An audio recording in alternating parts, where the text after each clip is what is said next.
आप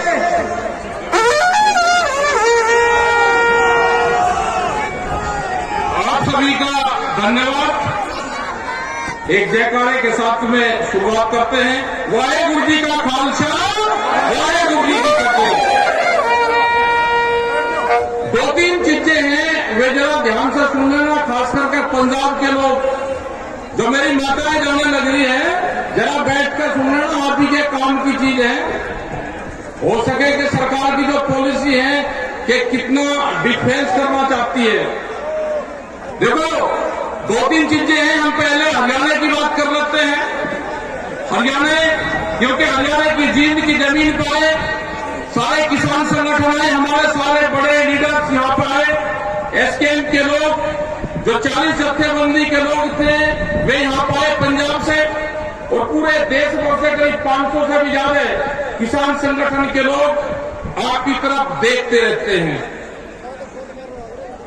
हरियाणा में अभी चल रहा है कि जैसे गन्ने का यहाँ पे एक बड़ी लड़ाई चल रही है हरियाणा में। शुगर मिल बंद है और यहाँ की सरकार ने 10 रुपए बढ़ाए। हम देखते थे पहले कि हरियाणा में रेट बढ़ेगा तो पंजाब भी उसके साथ चलेगा। उत्तर प्रदेश और उत्तराखंड भी, भाई हरियाणा में इतना रेट है, बढ़ा दो। लेकिन कम रेट है, पंजाब से ज्यादा आ गया।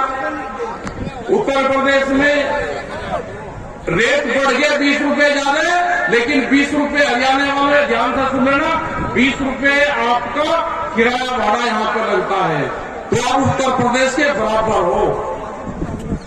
आंदोलन तेज करने पड़ेंगे और भी सख्त आंदोलन करने पड़ेंगे। जैसे हमारे सरपंच हरियाणा के, क्या धोखा नहीं उनके साथ में हो गया? क्या उनका फंड नहीं काटा गया? क्या वे सरपंच बन गए आंदोलन करके? क्योंकि आंदोलन जब दिल्ली में चला तो बहुत से लोग सरपंची का चुनाव लड़े और वे जीते, हमने सीधी सरकार को टक्कर दी। क्या नए नए कानून बना दिए? क्या ये देश कहता है, इस तरह का संविधान बाबा भीमराव अंबेडकर ने बनाया कि आप पक्षपात करोगे? ये सरकार धोखेबाज है, ये पक्षपात करती है। और एक कानून बना दिया सरपंचों का कि जो वहां का विधायक होगा, एमएलए होगा, उससे लिखवा कर जाना पड़ेगा। लिखवा कर जाओगा, भाई उसके खिलाफ तो वोट मांगी, और उसके वहां पर जाओगा जो मेरा 2 लाख का ये रास्ता बनेगा, इसमें आप साइन कर दो। तो आदमी जब वो कहते नहीं कि खावर आंख न जावे, फिर उसको वोट मांगा रहो। तो ये मकड़जाल इनका है। अभी भारत सरकार क्या करना चाहती है, वो भी जरा गौर से सुन लो। भाई सुन लो, आप भी सुन लो। स्टेज के वाले तो अलग अलग बैठाओ, अलग अलग बैठा लो, एक भूल आपको दोनों, नहीं तो फिर बात करोगे। देखो, अभी 4-5 चीजों पर वे काम कर रहे हैं, आप लोग ध्यान से सुन लेना। पहला काम उनका एजेंडा है हिंदू और सिख को लड़ाना, ये उनका एजेंडा तय हो चुका है। आप अगर उनके एजेंडे में फंस गए तो वे कामयाब होंगे, इसका मतलब आप उनके चक्रव्यूह में फंस गए। ये उनका पहला एजेंडा है कि इसको हिंदू और जो सिख है, इसको आपस में तोड़ा कैसे जाए, इससे बचना है बिल्कुल। दूसरा है कि खाप पंचायत, ये खास करके खाप पंचायत हरियाणा और पश्चिम उत्तर प्रदेश में है। खाप पंचायतों को वो पूरा टारगेट बना रहे हैं कि एक खाप पंचायतों को दूसरे खाप पंचायत से कैसे लड़ा जाए, ये उनका एजेंडे में शामिल हो चुका है। तो खाप पंचायत वाले एक दूसरे के खिलाफ जाना ही नहीं, क्योंकि ये बीजेपी का एजेंडा है। तीसरा, वे जातिगत किसान संगठन बनवाएंगे, अलग अलग जाति के अलग अलग किसान संगठन बनवाएंगे, जिसमें वे शुरुआत कर भी रहे हैं। दूसरा, वे बनवाएंगे खापू के अलग अलग संगठन बनवाएंगे। तीसरा, वे अलग अलग फसलों के संगठन बनवाएंगे। हरियाणा में धान और गेहूं पैदा होता है तो इसके अलग संगठन बनवाएंगे। पंजाब में धान और गेहूं ज्यादा पैदा होता है तो गन्ना, उसके अलग अलग संगठन बनवाएंगे। ये सरकारी किसान संगठन देश में बनेंगे। वे सरकार के खिलाफ कुछ नहीं करेंगे, वे एसकेएम के खिलाफ बोलेंगे। उनसे घबराने की जरूरत नहीं। हम तो जिनका बाप दिल्ली में बैठा, ये किसान मोर्चा तो उनसे नहीं डरा। तुम्हारी औकात नहीं है कि ये मिल जाएगा, क्योंकि जो एक चाल चलेंगे हम उनको चाल का पहले पता है। हमको पता है चाल का, जो ये चाल चलने वाले हैं। आज भी ये जो जींद में मीटिंग हुई, इसका कारण भी यही था कि जींद और हरियाणा एक क्रांतिकारी क्षेत्र है पूरा, और ये एक बीच में पड़ता है। इसमें उत्तर प्रदेश के लोग भी आए, इसमें पंजाब और हरियाणा, दिल्ली, उत्तराखंड, कई स्टेट के लोग इसमें यहां पे आए।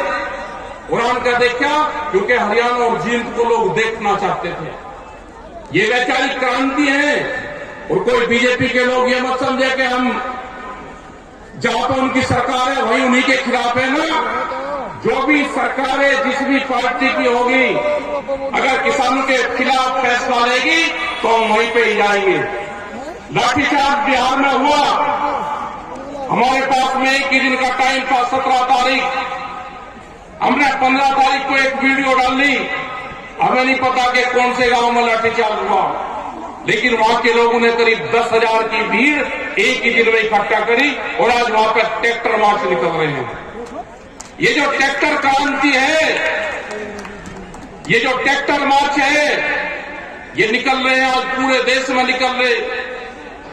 जब सभी हम संयुक्त मोर्चे की मीटिंग दिल्ली से 1 साल पहले खत्म हुई, वहां से स्थगित किया आंदोलन, हम पूरे देश में गए। हमारे जो लीडर हैं, किसान संयुक्त मोर्चे के 40 बड़े लीडर हैं, अब अपनी जत्थेबंदी के लीडर हैं, वे संयुक्त मोर्चे के लीडर हैं। वे पूरे देश भर में जा रहे हैं, उनकी मीटिंगें होती है, उनसे लोग सुनते हैं, और लोग ये क्वेश्चन करते हैं कि एमएसपी का कानून कब बनेगा। वो आपको कहते हैं कि एमएसपी का कानून बनाओ, उस पर आप लड़ाई शुरू करो। ये वैचारिक क्रांति चल रही है। आज भी यहाँ पे प्रेस के लोग पूछ रहे कि ये मीटिंग क्यों करी। ये मीटिंग भी है, ये गोष्ठी भी है, ये पंचायत भी है, ये आंदोलन की रूपरेखाएं भी है। दिल्ली का जब मीटिंग होगी, 1 मार्च में मीटिंग यहाँ पे शायद तय करी है अभी, उसकी डेट 15 से 22 के बीच में रखी। डेट कौन सी फाइनल होगी, क्योंकि कोई जगह आपको दिल्ली में देगा नहीं, हमको वैसे ही डेट पे डिक्लेयर करनी पड़ेगी। 9 फरवरी को जब संयुक्त मोर्चे की एक मीटिंग होगी, उसमें शायद में डिक्लेयर करेंगे। यही हमारे लीडरों की बातचीत हुई है। देखो, घबराने की जरूरत नहीं है। ये सरकार आपकी जमीन छीनना चाहती है। ये हमको पता चल गया कि सरकार की नियत हमारी जमीन के ऊपर है, और हमको अपनी फसल और नस्ल बचानी है, तो आंदोलन का हिस्सा बनना पड़ेगा। अपने ट्रैक्टरों को मजबूत रखना पड़ेगा। कभी भी कहीं पे भी कॉल हो सकती है, उसके लिए सब लोग आप तैयार रहें। जैसे आज 26 जनवरी, ये धोखे का दिन है। आज हम लोग खुशी मना रहे, दिल्ली में अपने 10 साल पुराने ट्रैक्टर दिल्ली की सड़कों पर चला रहे, और भारत सरकार जाल साजिश रच रही, जाल बुन रही थी फंसाने का किसान के लिए।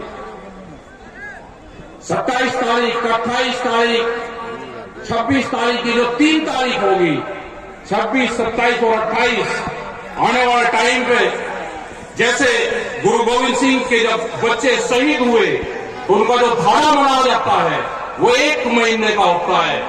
ये किसान आंदोलन का धारा शुरू होगा। हम भी अभी तो 1 दिन रहेंगे वहां पे, 2 दिन चलेगा, 28 तारीख से आंदोलन चलेगा हमारा भी। हम भी झोपड़ी में रहेंगे, जैसे दिल्ली में किसान आंदोलन में रहे, ऐसे ही हम 28 तारीख से अपने जिले की समस्याओं को लेकर रहेंगे। लेकिन आने वाले टाइम पे संयुक्त मोर्चे से हम अपील करेंगे कि 26 तारीख ट्रैक्टर मार्च निकालने के बाद में 26 तारीख को रात को ही हम अपने डेरे और झोपड़ियां जमावे, 27 में रहे और 28 में रहे, और 29 तारीख को आप अपने जिले में, अपने गांव में पंचायत कर उसका फिर समापन करें। ये 4 दिन का आंदोलन का धारा जरूर बनना चाहिए। ये याद रहेगा हमारी आने वाली पीढ़ियों को भी। अगर हमने ये आंदोलन नहीं बताया तो आने वाली पीढ़ी भूल जाएगी, वो जमीन बिक जाएगी हमारी। और अगर हमारे ये ट्रैक्टर परेड हमारी चलती रहेगी 26 तारीख में, क्योंकि झंडा फहराते हैं 9 बजे तक, और 10 और 11 बजे के बाद में ये ट्रैक्टर दिवस भी है। हमारा ट्रैक्टर 26 जनवरी को चलता रहेगा, तो ये आंदोलन भी याद रहेगा और किसान को ट्रैक्टर क्रांति भी याद रहेगी, आने वाली पीढ़ी को भी याद रहेगा। क्योंकि भारत सरकार 10 साल पुराने ट्रैक्टर भी बंद करना चाहती है। बिहार के अंदर वहां से उनकी खबरें आई कि ट्रैक्टर को पकड़ना शुरू कर दिया। हमने कहा कि जब किसान के ट्रैक्टर को सरकार पकड़ना शुरू कर लेना करेगी तो ये समझ लेना कि आपका आंदोलन सक्सेसफुल हो गया। ये बहुत सी जगह लड़ाई हमको लड़नी पड़ेगी, राजस्थान में लड़नी पड़ेगी, हमारा छत्तीसगढ़ में आंदोलन चल रहा, वहां के भी लोग यहाँ पे आए हैं, नया रायपुर वहां पर बढ़ना, वहां पे किसी बीजेपी की सरकार नहीं है। तो सरकारें ये समझ ले कि हम किसी पार्टी से बंधे हुए नहीं है, हम किसान से बंधे हुए हैं। जहां पे भी किसान की समस्या आएगी हम वहां पर जाएंगे, संयुक्त मोर्चा आपके बीच में खड़ा पाएगा। यहाँ की भी लड़ाई हम लड़ेंगे और पूरे देश की लड़ेंगे।